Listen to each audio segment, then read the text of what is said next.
Hello friends. तो आज आम डिस्कसन करबा आपन जो ओडिया पेडागोजी रे हेले कि 30टा मल्टीपल चॉइस क्वेश्चन आम नहींचु। यह हूँ तार क्लास 4 नंबर क्लास एटा आ पूर्व 3टा क्लास कर दिया जाइतिला आपण माने मध्य देखि परिबे। ठीक अछि, प्ले लिस्ट रे देखि परिबे। तो लक्ष्य करिबा 106 नंबर प्रश्न कौन कहला, एथि मध्यरु केउटी कविता पढ़ाइबारे अधिक आवश्यक। केउटा कविता पढ़ाइबारे केउटी अधिक आवश्यक ना प्रत्येक कवितार एक निर्दिष्ट अर्थ रही। प्रत्येक कवितार एक रु अधिक अर्थ रही।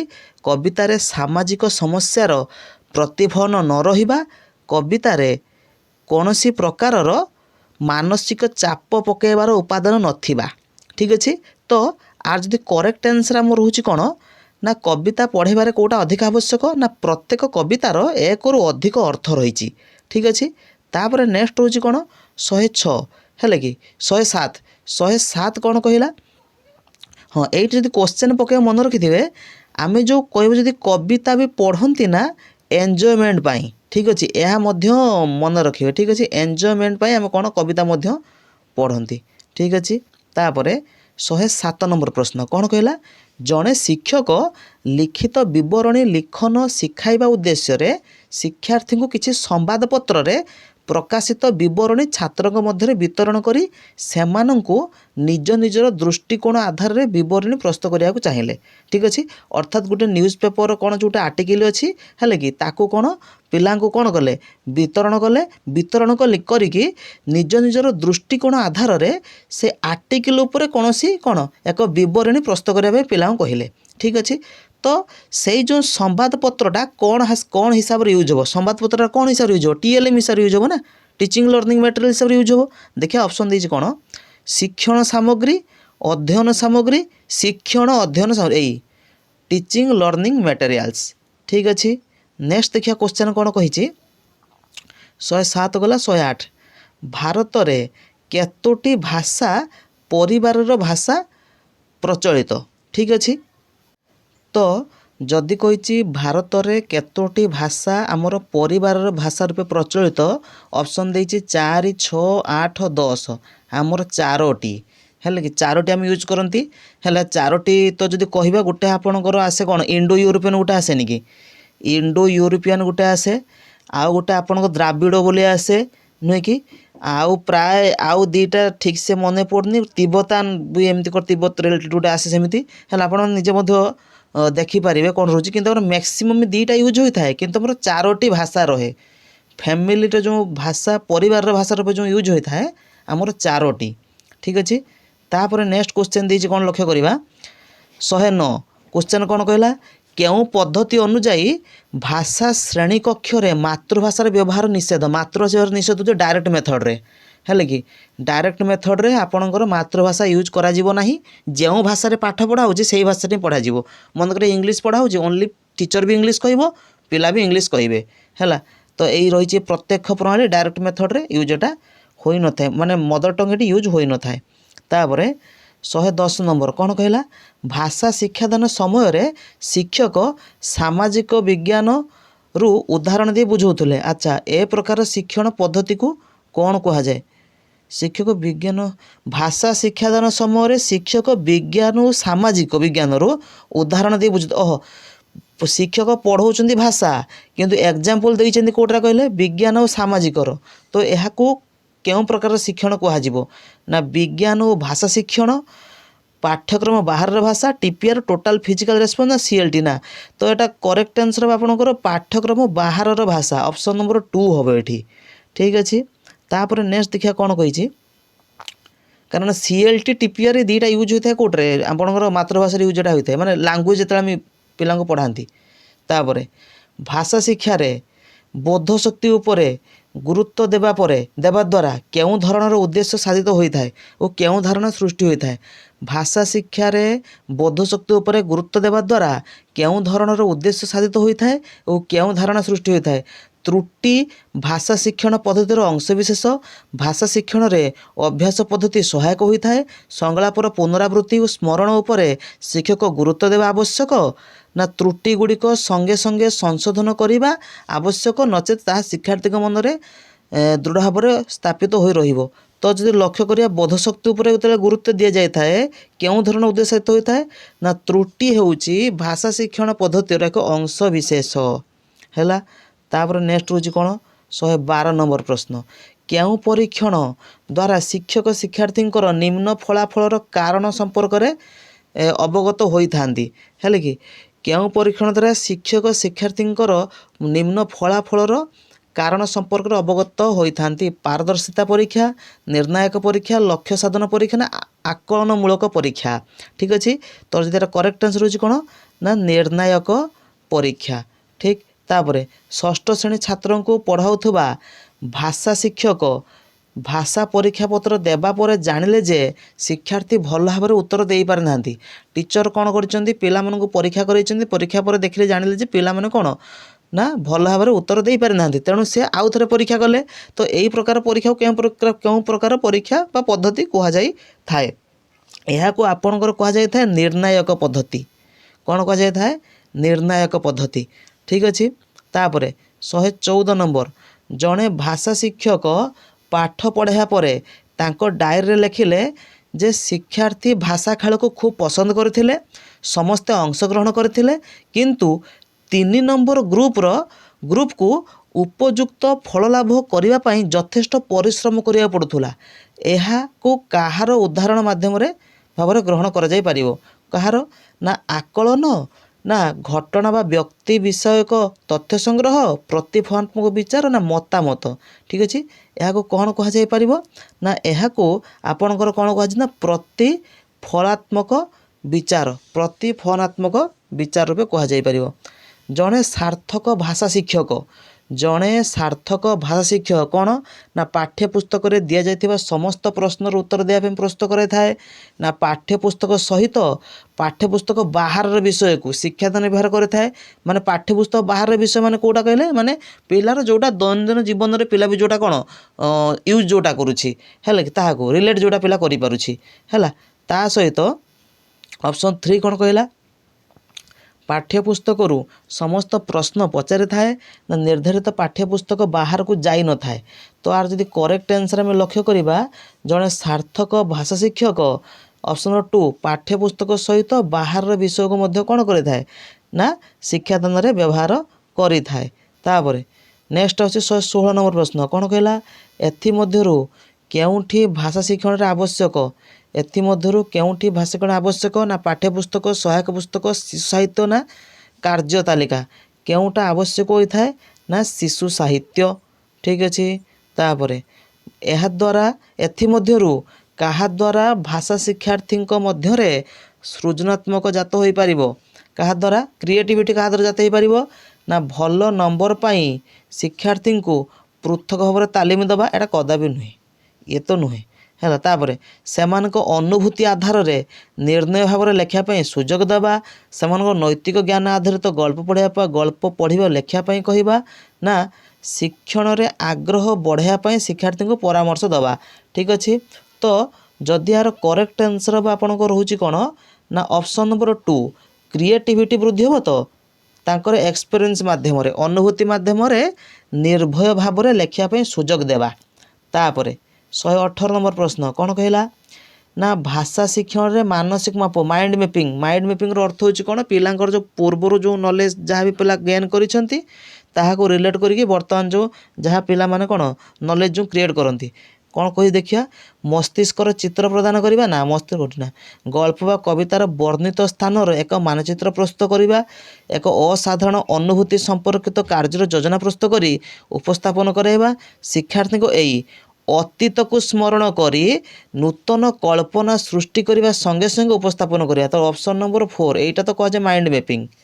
ठीक अच्छे तापरे 119 कौन कहला ना लिखन कौशल वृद्धि कराइबारे कहार भूमिका गुरुत्वपूर्ण लिखन कौशल कहार भूमिका गुरुत्वपूर्ण ना सुंदर हस्ताक्षर लिखिबे निर्भुल बनान रे व्यवहार करिवे संकेत आधार कर लिखंत निर्देश पालन करिवे ना लिखंत निजर मतामत दृष्टिकोण अनुभूति उपस्थापन करेंगे तो करेक्ट आंसर ऑप्शन नंबर 4 ही हम यहाँ। ठीक अच्छे तापर नेक्स्ट 120 जो पठन ଶିକ୍ଷାର୍ଥୀ କେବଳ ସୁଖ ପାଠ୍ୟ ଉଦ୍ଦେଶ୍ୟରେ କରିଥାଏ ତାକୁ କି ପ୍ରକାର କୁହାଯାଇଥାଏ? ଓହୋ ଦେଖନ୍ତୁ ବହୁତ ଇଜି। ଆମର ଦୁଇ ପ୍ରକାର ପଠନ ଥାଏ, ଗୋଟେ ତାତ୍ତ୍ୱିକ ଗୋଟେ ବ୍ୟାପକ ହେଲା। ଯେଉଁଟା ପିଲା ସୁଖ ପାଠ ପାଇଁ ଆନନ୍ଦ ପାଇଁ ପଢ଼ିଥାଏ, ଏଇ ଯେଉଁ ଆମର ମନେ କରନ୍ତୁ କମିକ୍ସ ବୁକ୍ସ ଗୁଡ଼ା ଯେଉଁ ସବୁ ପଢ଼ିଥାଏ ହେଲେ କି ଷ୍ଟୋରି ଗୁଡ଼ାକ ଯେଉଁ ପିଲା ପଢ଼ିଥାଏ ନୁହେଁ କି, ଏସବୁ କ'ଣ ଏ ଯେଉଁ ଗପ ବହି ଗୁଡ଼ା ସବୁ ଆସୁନି କି, ତ ଇଏ ସବୁ କ'ଣ ଆନନ୍ଦ ପାଇଁ ପିଲା ପଢ଼ୁଛି ନୁହେଁ କି, ତ ତାହାକୁ କି ପ୍ରକାର ପଠନ କୁହାଯାଏ ନା ବ୍ୟାପକ ପଠନ। ମନେ ରଖିଥିବେ କ'ଣ କୁହାଯାଏ? ବ୍ୟାପକ ପଠନ। ଏକ୍ସଟେନ୍ସିଭ୍ ରିଡ଼ିଂ ଯେଉଁ ଗୋଟେ ଥିଲା ସେଇଟା, ଏଇଟା ପରେ ଏକ୍ସଟେନ୍ସିଭ୍ ରିଡ଼ିଂ ମାନେ ପିଲା ଆନନ୍ଦ ପାଇବା ପାଇଁ ପଢ଼ିଥାଏ, ମହାପୁରୁଷମାନଙ୍କର କଥା ଇଏ ସବୁ। ଆଉ ଯେଉଁଟା ତୁମର ଆପଣଙ୍କର ଯେଉଁ ଇଣ୍ଟେନ୍ସିଭ୍ ରିଡ଼ିଂ ତାତ୍ତ୍ୱିକ ପଠନ, ଯେଉଁ ପିଲା ବହିରୁ ଯାହା ପଢ଼ୁଛି ଯେଉଁଟା ପଢ଼ି ସେ ପରୀକ୍ଷା ଦେବ, ସେଇଟା ତାତ୍ତ୍ୱିକ ପଠନ। ଠିକ୍ ଅଛି। ତାପରେ ନେକ୍ସଟ କ୍ୱେଶ୍ଚନ୍ ହେଇଛି 136 ନମ୍ବର ପ୍ରଶ୍ନ। 136 ନମ୍ବର ପ୍ରଶ୍ନ କ'ଣ କହିଲା? ଏଥିମଧ୍ୟରୁ କେଉଁଠି ପ୍ରୋସେସ୍ ରାଇଟିଂର ବ୍ୟବହାର କରିବା ଉଚିତ? ଏ ମଧ୍ୟରୁ କେଉଁଠି ପ୍ରୋସେସ୍ ରାଇଟିଂ ହେଲେ କି ପ୍ରୋସେସ୍ ରାଇଟିଂର ବ୍ୟବହାର କରାଯିବା ଉଚିତ? କେଉଁଟା? ଶବ୍ଦ ସଂଖ୍ୟା ନିର୍ଦ୍ଧାରଣ, ଆଳଙ୍କାରିକ ଭାଷାର ବ୍ୟବହାର, ଅଧିକାର ସୂଚକ ସର୍ବନାମର ବ୍ୟବହାର, ନା ବିଚାରର ସଜ୍ଜୀକରଣ? ଠିକ୍ ଅଛି। ତାର ଯଦି କରେକ୍ଟ ଆନ୍ସର୍ ହେଉଛି ଆପଣଙ୍କର କ'ଣ? ଅପସନ୍ ନମ୍ବର 4 ବିଚାରର ସଜ୍ଜୀକରଣ। 137 ଲିଖନ ଏକ ଡ୍ୟାସ୍ ଡ୍ୟାସ୍ ନେ। ଲିଖନଟା ହେଉଛି ଗୋଟେ ପ୍ରକ୍ରିୟା, ଲିଖନ ଗୋଟେ ପ୍ରକ୍ରିୟା କିନ୍ତୁ ପରିଣାମ ନୁହେଁ ହେଲେ କି, ଲିଖନ ହେଉଛି ଏକ ପ୍ରକ୍ରିୟା କିନ୍ତୁ ପରିଣାମ ନୁହେଁ। ଏଇଟା ଡାଇରେକ୍ଟ କ୍ୱେଶ୍ଚନ୍। ତାପରେ ନେକ୍ସଟ ଦେଖିବା କ'ଣ କହିଛି କ୍ୱେଶ୍ଚନ୍ ଦେଇଛି। ନେକ୍ସଟ 138 କ'ଣ କହିଲା? ଶିକ୍ଷାର୍ଥୀଙ୍କର ଲିଖନ ଦକ୍ଷତା ଆକଳନ କଲାବେଳେ ଶିକ୍ଷକ କାହା ଉପରେ ଗୁରୁତ୍ୱ ଦେବା ଉଚିତ? ଆଳଙ୍କାରିକ ଭାଷା, ଶୁଦ୍ଧ ବନାନ, ବ୍ୟାକରଣଗତ ଶୁଦ୍ଧ ବାକ୍ୟ, ନା ବିଚାରର ଉପସ୍ଥାପନ? କାହା ଉପରେ ଗୁରୁତ୍ୱ ଆବଶ୍ୟକ? ନା ବିଚାରର ଉପସ୍ଥାପନ ଉପରେ ଗୁରୁତ୍ୱ ଦେବା ଆବଶ୍ୟକ। ହେଲେ କି ପିଲାର ଲିଖନ ଦକ୍ଷତା ଆକଳନ କରାଯିବ, ପିଲା ନିଜର ବ୍ରେନ୍ରେ କ'ଣ ଚିନ୍ତା କରୁଛି ସେହି ହିସାବରେ ପିଲା କ'ଣ ଲେଖିଛି, ତା ବିଚାରର ଉପସ୍ଥାପନ। ଠିକ୍ ଅଛି। ତାପରେ ନେକ୍ସଟ ଦେଖିବା ଆମର 139 କ'ଣ କହିଲା? ନା କେଉଁଥିପାଇଁ 139 କ'ଣ କହୁଛି? ନା କେଉଁଥିପାଇଁ ପୂର୍ବ ପଠନ କାର୍ଯ୍ୟ ଉପଯୋଗୀ? କେଉଁଥିପାଇଁ ପୂର୍ବ ପଠନ କାର୍ଯ୍ୟ ଉପଯୋଗୀ? କେଉଁଥିପାଇଁ? ନା କଠିନ ଶବ୍ଦର ଅର୍ଥ ପ୍ରଦାନ କରିବା, ପାଠ୍ୟରେ ବ୍ୟବହୃତ ବ୍ୟାକରଣିକ ନିୟମ ଓ ବ୍ୟାକରଣ ବୁଝିବା, ନା ଶିକ୍ଷାର୍ଥୀଙ୍କର ପଠନ ବୋଧଶକ୍ତିର ଆକଳନ କରିବା, ନା ପାଠ୍ୟ ସମ୍ପର୍କୀୟ ପୂର୍ବଜ୍ଞାନ ଉଜ୍ଜୀବିତ କରିବା ପାଇଁ ଶିକ୍ଷାର୍ଥୀଙ୍କୁ ପ୍ରସ୍ତୁତ କରାଇବା। ଠିକ୍ ଅଛି। ତ ପ୍ରଶ୍ନ ଅନୁସାରେ କ'ଣ ଅଛି? ପୂର୍ବ ପଠନ କାର୍ଯ୍ୟ କେଉଁଟା ଉପଯୋଗୀ? ଆମେ ପିଲାଙ୍କୁ ଯେତେବେଳେ ଆମେ ପ୍ରଥମେ ଯାଆନ୍ତି ଯେଉଁ କ'ଣ କରିବା ପାଇଁ, ଯେଉଁ ଯେତେବେଳେ ଆମେ ଲେସନ୍ ପ୍ଲାନ୍ ତିଆରି କରନ୍ତି, ଆମେ ପ୍ରଥମେ ଯେଉଁ କରନ୍ତି ନୁହେଁ କି, ଯେଉଁ ମୋଟିଭେସନାଲ୍ ୱାର୍କ ଥାଏ ପ୍ରଥମେ ଯେଉଁଟା ଥାଏ ହେଲା କି, ତ ସେଇଟା ଆମେ କାହିଁକି କରନ୍ତି? ପିଲାଙ୍କର ଯେଉଁ ପୂର୍ବ ଜ୍ଞାନ କ'ଣ ରହୁଛି ହେଲା, ତ କାହିଁକି ଏଇଟା କରନ୍ତି?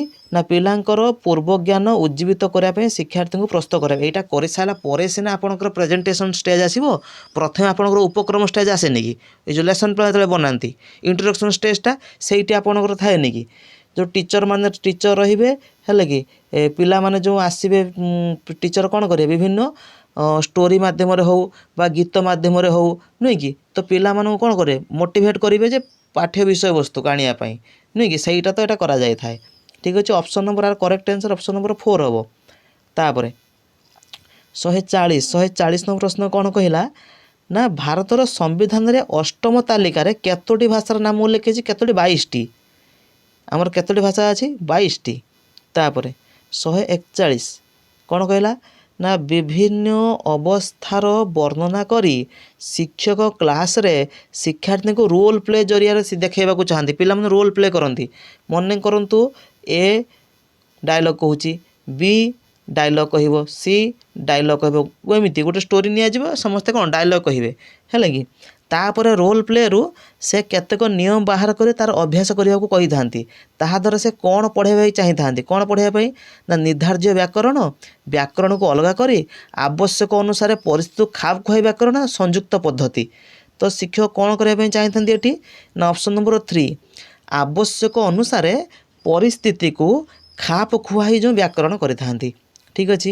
ତାପରେ 142 କ'ଣ କହିଲା? ନା ଜଣେ ଭାଷା ଶିକ୍ଷକ ସମସ୍ତ ଶିକ୍ଷାର୍ଥୀଙ୍କୁ ଭାଷା ଶିକ୍ଷା ପ୍ରକ୍ରିୟା କିପରି ଉପଲବ୍ଧି କରାଇ ପାରିବେ? ସମସ୍ତଙ୍କୁ କିପରି କରାଇ ପାରିବେ? ନା ପାଠ୍ୟର ପୁନଃ ଅଭ୍ୟାସ କରିବା ସଙ୍ଗେ ସଙ୍ଗେ ପ୍ରତ୍ୟେକ ଶବ୍ଦ ଓ ତା'ର ଅନୁବାଦ ଶିଖାଇ ସର୍ବଦା ଶିକ୍ଷାର୍ଥୀଙ୍କର ଆକଳନ କରି ଶିକ୍ଷାର୍ଥୀଙ୍କୁ କେବଳ ପାଠପଢ଼ା ନୁହେଁ ନୃତ୍ୟ ସଙ୍ଗୀତ କ୍ରୀଡ଼ା ଚିତ୍ରାଙ୍କନ ଆଦିରେ ଉତ୍ସାହିତ କରି ବିଭିନ୍ନ ପ୍ରକାର ଶିକ୍ଷଣ ପଦ୍ଧତି ଶିଖାଇବା ସଙ୍ଗେ ସଙ୍ଗେ ବିଭିନ୍ନ ଶିକ୍ଷାର୍ଥୀଙ୍କ ନିମନ୍ତେ ଆକଳନ ରୀତି ପ୍ରସ୍ତୁତ କରାଇ। ଠିକ୍ ଅଛି, ତାର ଯଦି କରେକ୍ଟ ଆନ୍ସର ହେଉଛି ଆପଣଙ୍କର କ'ଣ ଅପସନ୍ ନମ୍ବର 4 ବିଭିନ୍ନ ଶିକ୍ଷଣ ପଦ୍ଧତି ଶିଖାଇବା ସଙ୍ଗେ ସଙ୍ଗେ ବିଭିନ୍ନ ଶିକ୍ଷାର୍ଥୀଙ୍କ ନିମନ୍ତେ ଆକଳନ ରୀତି ପ୍ରସ୍ତୁତ କରାଇ। ଠିକ୍ ଅଛି, ତାପରେ ନେକ୍ସଟ କ୍ୱେଶ୍ଚନ୍ ଦେଖିବା କ'ଣ କହିଛି 143 ପ୍ରଶ୍ନ କ'ଣ କହିଲା ଭାଷା ଶିକ୍ଷାରେ ସାମାଜିକ ଆଦାନ ପ୍ରଦାନ। ଏଇଟା ବହୁତ ଇଜି ଦେଖନ୍ତୁ ସାମାଜିକ ଆଦାନ ପ୍ରଦାନ ସୋସିଆଲାଇଜେସନ୍ କଥା ଆସିଗଲା ତ କିଏ କହିଥିଲେ କଥା ସବୁ ଚମ୍ସ୍କି ପିଆଜେ ଭାଇଗୋଟ୍ସ୍କି ନା ସ୍କିନର। ଏ ଦେଖନ୍ତୁ ୟାଗୋସ୍କି ଲେଖିଛି ବଟ୍ ଇଂଲିଶରେ ଆମେ ତାକୁ ଭାଇଗୋଟ୍ସ୍କି କହନ୍ତି ଲେଭ୍ ଭାଇଗୋଟ୍ସ୍କି ଯେଉଁ ଥିଲେ ହେଲେ କି ଦେଖନ୍ତୁ ସାମାଜିକ ଆଦାନ ପ୍ରଦାନ ସୋସିଆଲାଇଜେସନ୍ କଥା ହେଲା ମାନେ ଡାଇରେକ୍ଟ କଥା କିଏ ଆସେ ଆପଣଙ୍କର ଲେଭ୍ ଭାଇଗୋଟ୍ସ୍କି ସେ ହିଁ ଆସିବେ। ଠିକ୍ ଅଛି, ତାପରେ 144 ନମ୍ବର ପ୍ରଶ୍ନ କ'ଣ କହିଲା କଥନ ଦକ୍ଷତା ନିମନ୍ତେ କ'ଣ ଆବଶ୍ୟକ। କଥନ ଦକ୍ଷତା ନିମନ୍ତେ କ'ଣ ଆବଶ୍ୟକ କଥନ ଦକ୍ଷତା ନିମନ୍ତେ କ'ଣ ଆବଶ୍ୟକ ନା ନିର୍ମଳ ତଥା ଯଥାର୍ଥ ଉଚ୍ଚାରଣ ସମୟ ଓ ପରିବେଶ ଅନୁଯାୟୀ କଥନ ଦ୍ରୁତ କଥନ ନା ଆଳଙ୍କାରିକ ଭାଷାର ବ୍ୟବହାର। ଏଇଟା ବହୁତ ଇଜି କ'ଣ ଆବଶ୍ୟକ ନା ସମୟ ଆଉ ପରିବେଶ ଅନୁଯାୟୀ କଥନ ପିଲା ଯେଉଁ ପରିବେଶରେ ବଢ଼ିଥିବ ସେଇ ଅନୁସାରେ କ'ଣ ତାର କଥନ ଦକ୍ଷତା ବୃଦ୍ଧି ହେଇଥିବ। 145 ଯେଉଁ ପରୀକ୍ଷଣ ଦ୍ୱାରା ଶିକ୍ଷକ ଶିକ୍ଷାର୍ଥୀଙ୍କର ଭାଷା ଶିକ୍ଷାରେ ନିର୍ଦ୍ଦିଷ୍ଟ ସମସ୍ୟା ସମ୍ପର୍କରେ ଅବଗତ ହୋଇଥାନ୍ତି ତାକୁ କ'ଣ କୁହାଯାଏ ନା ଡିସ୍କ୍ରିଟ୍ ପଏଣ୍ଟ ପରୀକ୍ଷଣ ଡାୟଗ୍ନୋଷ୍ଟିକ୍ ପରୀକ୍ଷଣ କମ୍ୟୁନିକେଟିଭ୍ ନା ସମସ୍ୟା ସମାଧାନ। ଦେଖନ୍ତୁ କ୍ୱେଶ୍ଚନ୍ କ'ଣ କହିଲା ଶିକ୍ଷକ ଶିକ୍ଷାର୍ଥୀଙ୍କର ଭାଷା ଶିକ୍ଷାରେ ସମସ୍ୟା ସମ୍ପର୍କରେ ଅବଗତ ହୋଇଥାନ୍ତି କେଉଁଟା ତାହେଲେ ଡାୟଗ୍ନୋଷ୍ଟିକ୍ ନୁହେଁ କି ଡାୟଗ୍ନୋଷ୍ଟିକ୍ ଆସେସମେଣ୍ଟ କରାଯାଇଥାଏ ନା ଡାୟଗ୍ନୋଷ୍ଟିକ୍ କରିସାରିଲା ପରେ ରେମେଡ଼ିଆଲ୍ ଦିଆଯାଇଥାଏ। ଠିକ୍ ଅଛି, ତାପରେ 146 କ'ଣ କହିଲା ପୋର୍ଟଫୋଲିଓ ପୋର୍ଟଫୋଲିଓ ସମ୍ପର୍କରେ ଏଥିମଧ୍ୟରୁ କେଉଁଟା ଠିକ୍ ପୋର୍ଟଫୋଲିଓ ଯେଉଁ କରାଯାଇଥାଏ ହେଲେ କି ପିଲାର କ'ଣ ଟ୍ୟାଲେଣ୍ଟ ରହିଛି ସେଇଟାକୁ ଆପଣଙ୍କର ଯେଉଁ ପୋର୍ଟଫୋଲିଓ ଯେଉଁ ବୋର୍ଡ଼ରେ ଦେଖାଯାଇଥାଏ କେଉଁଟା ନା ଏହା ଲିଖନ ଅଭ୍ୟାସ ବୃଦ୍ଧି କରିଥାଏ। ଏହାର ମୁଖ୍ୟ ଉଦ୍ଦେଶ୍ୟ ହେଲା ଶିକ୍ଷାର୍ଥୀଙ୍କର କାର୍ଯ୍ୟ ସଂଗ୍ରହ କରି ନିରାପଦ ସ୍ଥାନରେ ରଖିବା। ଏହାଦ୍ୱାରା ଶିକ୍ଷକଙ୍କର ସମୟ ବଞ୍ଚିତ ହୋଇଥାଏ ଓ ଶିକ୍ଷାର୍ଥୀ ବ୍ୟସ୍ତ ରହିଥାନ୍ତି। ଶିକ୍ଷାର୍ଥୀଙ୍କର କ୍ରମ ବିକାଶ ମାପିବାରେ ଏହା ଶିକ୍ଷକଙ୍କୁ ସାହାଯ୍ୟ କରିଥାଏ। ତ ଏହା ହେଉଛି ପୋର୍ଟଫୋଲିଓଟା ହେଉଛି କ'ଣ one type of assessment under ଯାଉଛି ନା ତ ଏଇଟା କ'ଣ ହେଉଛି ନା ଶିକ୍ଷାର୍ଥୀଙ୍କର କ୍ରମ ବିକାଶ ମାପିବାରେ ଶିକ୍ଷକଙ୍କୁ କ'ଣ କରିଥାଏ ହେଲ୍ପ କରିଥାଏ। ଠିକ୍ ଅଛି, ତାପରେ ନେକ୍ସଟ ସ୍ୱରଘାତର ଭିନ୍ନତା ହେଲେ କି କ'ଣ କୁହାଯାଏ ତାକୁ ଅଙ୍ଗ ଶବ୍ଦ ବା ଧ୍ୱନି ବାୟୁ ନା ପିଚ୍ ଯେଉଁଟା ଉତ୍ତୋଳନ ପିଚ୍ କହନ୍ତି। ତ ସ୍ୱରଘାତର ଭିନ୍ନତାକୁ କ'ଣ କୁହନ୍ତି ପିଚ୍ ହିଁ କହନ୍ତି ନୁହେଁ କି ବେଳେବେଳେ ହାଇ ପିଚ୍ କହିବାକୁ ହୋଇଥାଏ ବେଳେବେଳେ ଲୋ ପିଚ୍ ମଧ୍ୟ କହିବାକୁ ହୋଇଥାଏ। ତାପରେ 149 ଏଥିମଧ୍ୟରୁ କେଉଁ ଦୁଇଟି ତଥ୍ୟ ଭାଷା ଦକ୍ଷତାର ଅନ୍ତର୍ଭୁକ୍ତ କେଉଁ ଦୁଇଟି ତଥ୍ୟ ଭାଷା ଦକ୍ଷତାର ଅନ୍ତର୍ଭୁକ୍ତ କେଉଁଟା ଯଥାର୍ଥ ଉଚ୍ଚାରଣ ତୀବ୍ର ପଠନ ନକଲ ଏବଂ ସୁନ୍ଦର ହସ୍ତାକ୍ଷର ଅବିକଳ ଓ ଅନର୍ଗଳ ନା ଉପର ଠାଉରିଆ ଓ କ୍ରମ ବୀକ୍ଷଣ। ଠିକ୍ ଅଛି, ତ କେଉଁଟା ତାର କହିଲା ଅନ୍ତର୍ଭୁକ୍ତ ଭାଷା ଦକ୍ଷତାର କେଉଁ ଦୁଇଟି ତଥ୍ୟ କହିଲା ଅନ୍ତର୍ଭୁକ୍ତ ନା ଅବିକଳ ଅନର୍ଗଳ। ତାପରେ 150 ଭାଷା ଶିକ୍ଷା ସହଜ ସାଧ୍ୟ ହୋଇପାରିବ ଯଦି ଡ୍ୟାସ୍ ଭାଷା ଶିକ୍ଷା କେତେବେଳେ ସହଜ ହୋଇପାରିବ ନା ପାଠ୍ୟପୁସ୍ତକ ପଢ଼ା ନଯାଏ ପରୀକ୍ଷଣ ବ୍ୟବସ୍ଥା ନ ରହେ ଶିକ୍ଷାର୍ଥୀ ଭାଷା ପରିବେଶ ପାଇଥାନ୍ତି ନା ଲିଖନ ଆରମ୍ଭ ପୂର୍ବରୁ ବ୍ୟାକରଣ ଡ୍ରିଲ୍ ଅଭ୍ୟାସ ଉପରେ ଅଧିକ ଗୁରୁତ୍ୱ ଦିଆଯିବ। ଠିକ୍ ଅଛି, ତ ଭାଷା ଶିକ୍ଷା ଅଧିକ ସହସାଧ୍ୟ କେତେବେଳେ ହୋଇପାରିବ ନା ଯଦି ଶିକ୍ଷାର୍ଥୀ ଭାଷା ଶିକ୍ଷା ପାଇଁ ଉପଯୁକ୍ତ ପରିବେଶ ପାଇଥାନ୍ତି ଦେନ୍ ହୋଇପାରିବ। ଠିକ୍ ଅଛି, ଏଇ ଥିଲା 30ଟା କ୍ୱେଶ୍ଚନ୍ ଯାହାକୁ ଆମେ ଡିସ୍କସନ୍ କରିଥିଲେ। ଡାଉଟ୍ ଥିଲେ ଆପଣମାନେ କମେଣ୍ଟ ସେକ୍ସନ୍ ଲେଖିପାରିବେ।